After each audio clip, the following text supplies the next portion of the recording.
नमस्कार दोस्तों, स्वागत है आप सभी का मेरे ब्रजेश शर्मा ब्रजवासी यूट्यूब चैनल पर।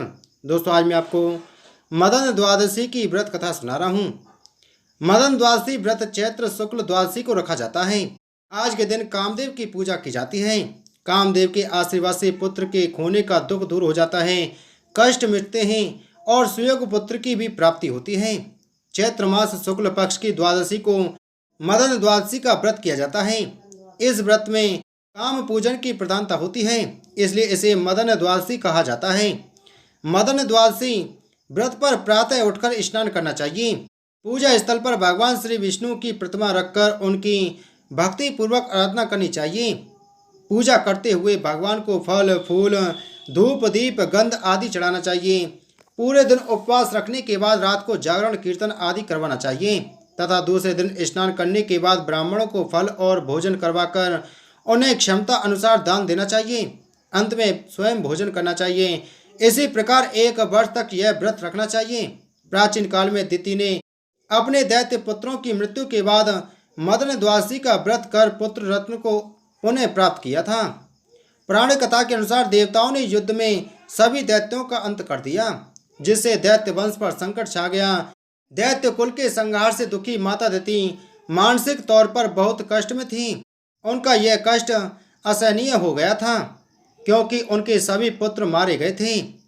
इस कष्ट से मुक्त होने के लिए वह पृथ्वी पर आई और सरस्वती नदी के तट पर आसन लगाकर बैठ गईं। उसके पश्चात अपने पति कश्यप ऋषि का आह्वान करने लगी। फिर उन्होंने करीब 100 वर्ष तक कठोर तप किया, फिर भी पुत्रों के शोक से उनका मन व्याकुल रहा। उनको शांति और मुक्ति नहीं मिली। तब उन्होंने ऋषि मुनियों से अपनी इच्छा पूर्ति का उपाय पूछा। ऋषियों ने सुझाव दिया कि मदन द्वादशी व्रत विधि पूर्वक करो। ऋषियों के बताए विधान के अनुसार माता दिति ने मदन द्वादशी का व्रत रखा। उसके पश्चात उनके पति कश्यप ऋषि उनके सम्मुख प्रकट हो गए। उन्होंने अपने तपोबल से दिति को फिर एक सुंदर युवती बना दिया। फिर उनसे वर मांगने को कहा। दिति ने सुयोग पुत्र की इच्छा प्रकट की, जो इंद्र समेत सभी देवताओं का विनाश करने में सक्षम हो। तब महर्षि कश्यप ने इसके लिए उनको एक और अनुष्ठान करने का सुझाव दिया। इसके पश्चात वे गर्भवती हो गईं। इधर जब इंद्र को इस घटना के बारे में जानकारी हुई तो वे दिति के गर्भ को खत्म करने की कोशिश करने लगे। एक दिन इंद्र ने वज्र से गर्भस्थ शिशु पर हमला कर दिया, जिससे वह शिशु अमरत्व प्राप्त करके 49 शिशुओं में बदल गया। इंद्रदेव अपने कृत्य पर शर्मिंदा हो गए और माता दिति से क्षमा मांगी।